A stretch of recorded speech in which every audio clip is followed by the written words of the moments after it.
Welcome back to Morning Joy, where truth matters. I'm your host, Keith Downey, and on this morning's segment of The Next Right Thing with Debbie Georgianni and Adam Blai, giving us a real great refresher on divine mercy and how we can take advantage of these very, very special graces. Good morning, Debbie. Oh, thank you so much, Keith. We love the Friday edition of The Next Right Thing. Why? Because it's Friday. And because we get to just to suggest that all of our listeners of Morning Joy, please tune in tomorrow to the Spirit World, 10 a.m. Central, 11 a.m. Eastern. We have a pre-recorded new content broadcast with Father Chris Alar talking all about the extraordinary, amazing grace that can be received this weekend with Divine Mercy Sunday.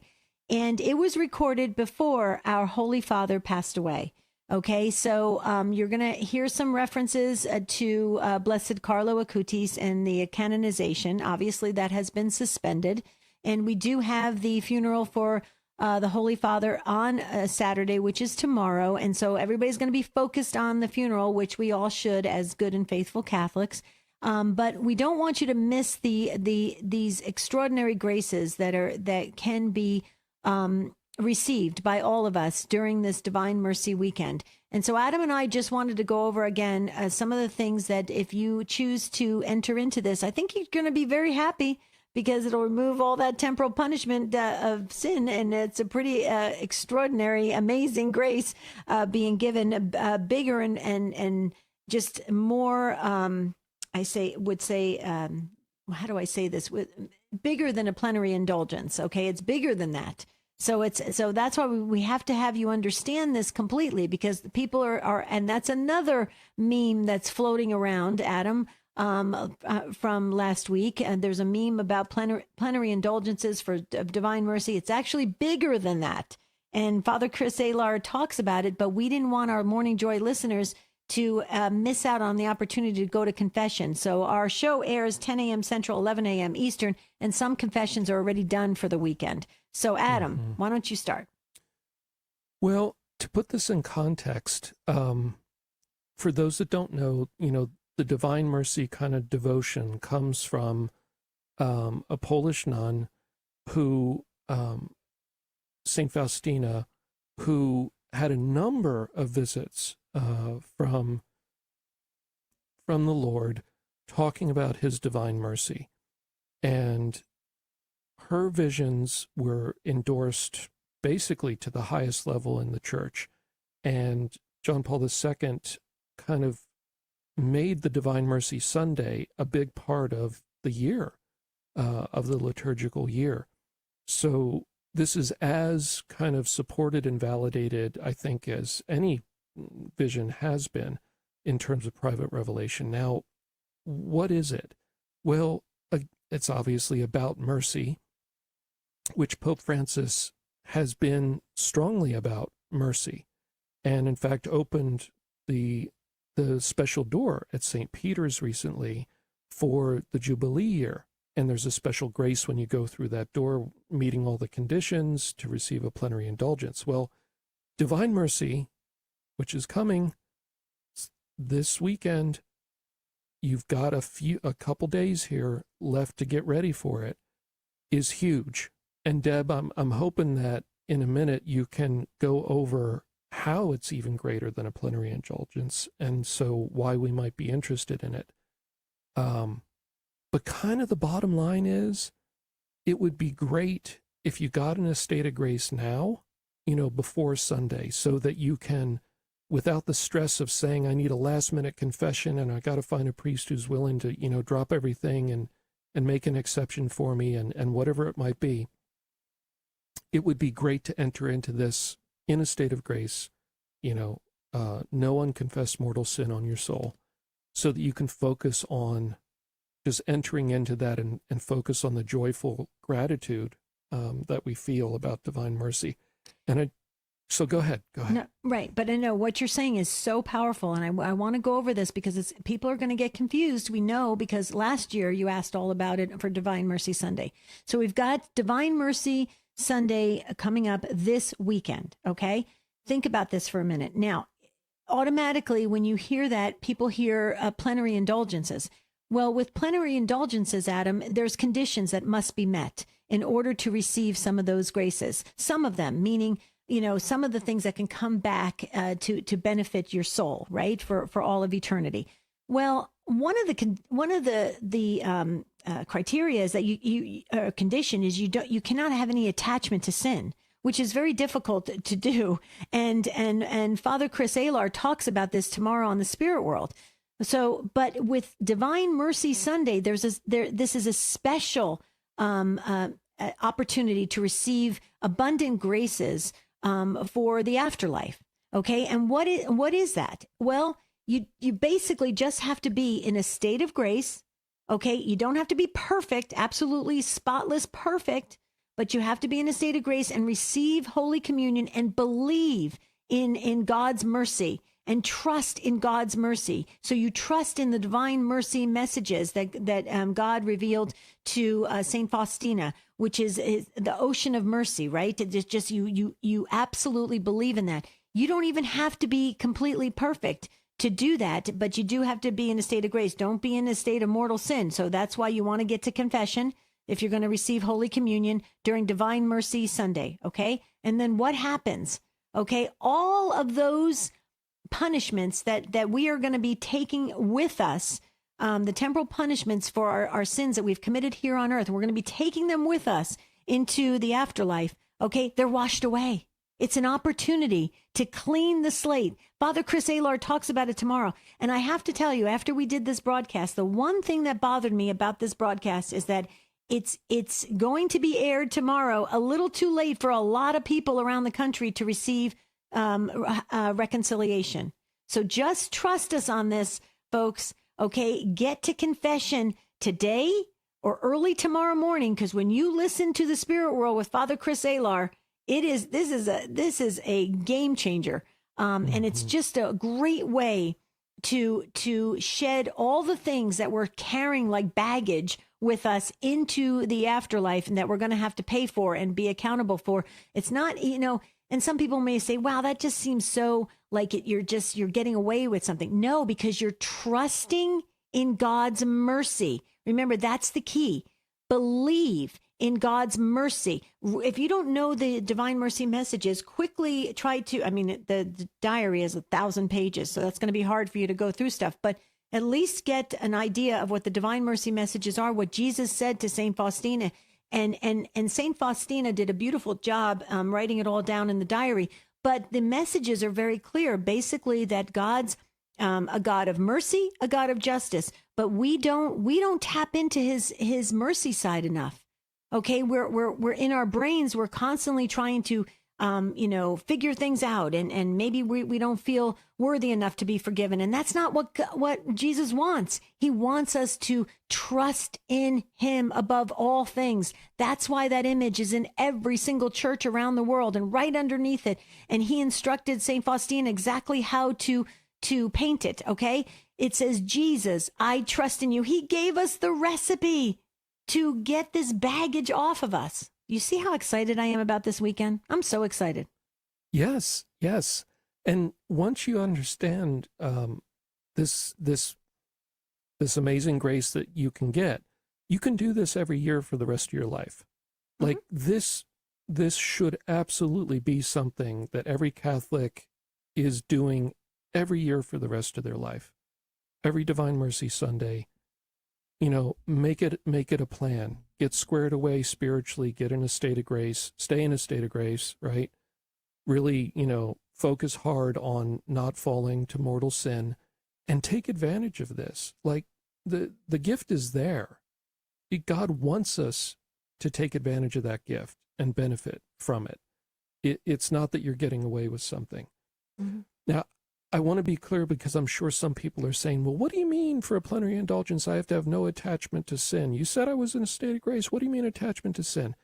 It sounds a little confusing to some people. Right. The standard for other for plenary indulgences, basically universally, is when you enter into them, you're in a state of grace, meaning there's no unconfessed mortal sin on your soul, and usually there'll be other things, like you go to Mass that day and receive communion and you pray for the Pope's intentions. And the final one is basically always, and you have no attachment to sin. Now, what's attachment to sin? Let's say that, I don't know, I've got a gambling problem and I'm gambling on my phone, right? And I realize it's sinful because it's harming my ability to take care of what I need to take care of. And maybe I'm, taking care of a relative and now I can't feed them because I've wasted the money and it's clearly become a sin now.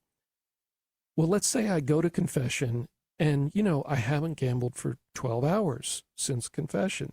But in my mind, I'm just yearning, thinking, but this time I'll hit it big. And maybe I'll just do, a little bit later tonight when everybody's asleep, I'll just do $5.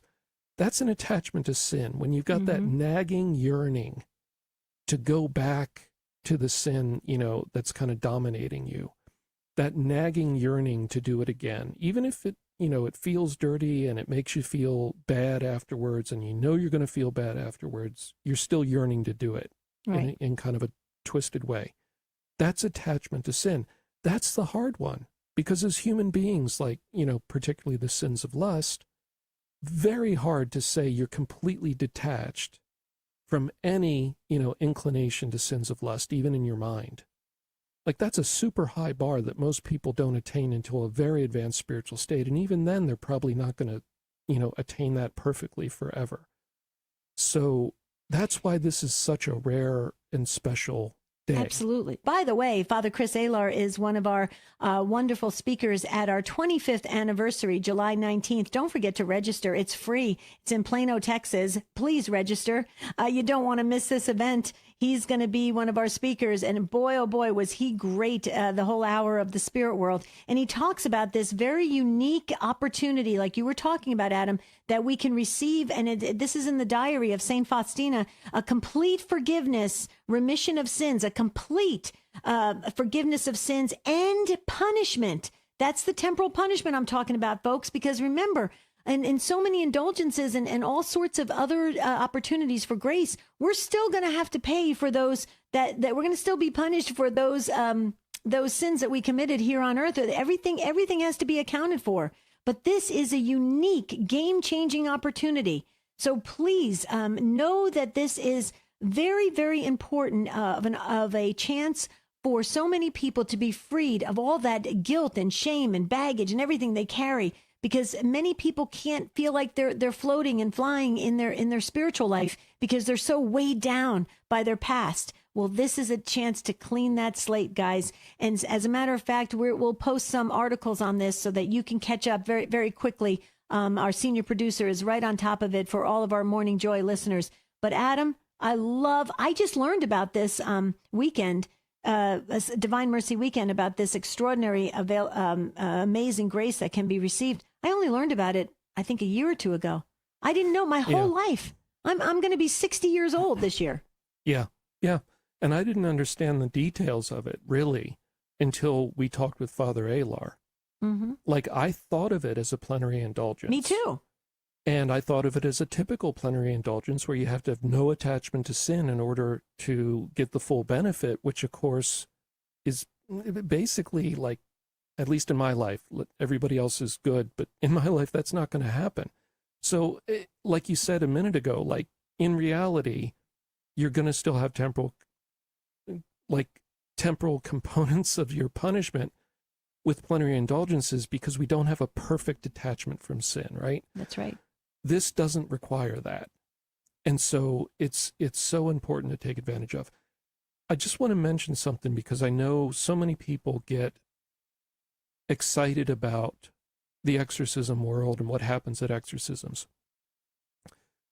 One of our go-tos that we use, and we use many different things as kind of extras, right? So, we use holy water, we use different relics, and we use images sometimes. So there might be an icon, that's particularly effective, that we would hold kind of in front of the person's face, and it's not the person at that moment, it's the demon, animating the body. So the demon's forced to see this image. One of my go-tos, Deb, is the Divine Mercy image. Mm-hmm. So we'll hold that, like, a foot and a half right in front of their face, and they will turn and squint their eyes and look away and contort and do everything they can to not look at the divine mercy image. And in many cases, I'll tell you a quick story that happened just a few weeks ago. So it was an ongoing exorcism, and the demon that was active, I was holding the image there, and it kind of turned and looked towards the tabernacle, and Father was saying the exorcism prayers, and I was silently there, and I'm praying under my breath as we always pray, and holding the image of the divine mercy in front of it. And it kind of looked at the tabernacle, and I heard it because I was close. It said, but I know what will happen when I touch it. It said as it was looking at the tabernacle. And then it kind of sighed and lowered its, it looked crestfallen. And I can't hear what Jesus is saying, but clearly Jesus said, you're going to touch the image of my divine mercy, because it then lifted the hand up and was quivering with fear. Wow. And lifted its hand up and reached forward. So this is a demon in a body, so it's using it. Reached forward with the hand and laid the fingertips on the heart of the image of the divine mercy, and immediately looked up and screamed and came out of the person. Oof. So it's been, for those that really like to hear kind of the stories from exorcisms, Mm-hmm. and I like to share the positive stuff, right? When we see the true authority and dominion of God over these mere creatures. But I just want to encourage people, divine mercy. It's powerful. Yeah, it's powerful. Yeah. We know it's real. The church has fully backed it and made it part of our liturgical year. Go do that for yourselves. Mm-hmm. Jesus wants to give you that mercy. And he wants you to believe and trust in him and trust in that mercy. Jesus, we trust in you. Please get to reconciliation. I know you maybe just went a week or two ago before Easter. Go again. Get in that state of grace. Have that love for Jesus and the mercy that he shows all of us, and receive Holy Communion on Divine Mercy Sunday. And I think you're going to be really, really happy. Your soul's going to feel really good. What do you say, Adam? Yeah. And if you've never prayed the Divine Mercy Chaplet, you could do some research on that. That would be a neat thing to add to your kind of repertoire of prayer. Yeah. If you've or the novena. Yeah. Yeah. And that then we're finishing. Yeah. Yep. That's the bigger picture. So, there's a novena, which is a number of days of the Divine Mercy Chaplet, and those are traditionally ending as we're getting to this weekend, but you can start them anytime. It would be nice to start them such that they're timed in the kind of traditional way next year. But this year you could at least pick up the chaplet and start to learn it. Right. Get the diary of Saint Faustina. Yeah, get the diary. I get it on ewtnrc.com. Yeah. Go right ahead. Yeah, I did a pilgrimage over for Divine Mercy Sunday a number of years ago over to Poland, and got to go to the Divine Mercy kind of center, the main church there, big complex, and just had an amazing confessor. Like, the confessors there clearly are just top notch, tons of experience. It was a wonderful confession, and so yeah, I'm just throwing some other things out there to encourage people and fire your imagination about this. Absolutely. And, make it part of your life. Yeah. Yes. Yes. And that's why the 3:00 hour, stop during the 3:00 hour and really just get in a really quiet, focused place, and just remember what Jesus did for each and every one of us and all of us together. It's just so incredible. And Jesus, we trust in you. Don't forget, the funeral for our Holy Father is tomorrow, and so is the Spirit World. We'd love for you to tune in for Father Chris Alar, absolutely, so you can learn all about it. Get to confession. Don't forget, receive Holy Communion. Believe in the ocean of mercy. So we tried to cover a lot in this short amount of time, and we just wanted to say to all the Morning Joy listeners, we just love you, absolutely love you. Happy Easter, and we'll see you tomorrow for the Spirit World. All righty. Thank you so much, Debbie and Adam. And if you learned something brand new about Divine Mercy Sunday or anything Divine Mercy related, then somebody else maybe it's a friend or family member, may not even know about Divine Mercy. So this is your call to share this particular segment, whether it's from the podcast platforms, Apple or Spotify. Highly recommend sharing that with friends and or family members.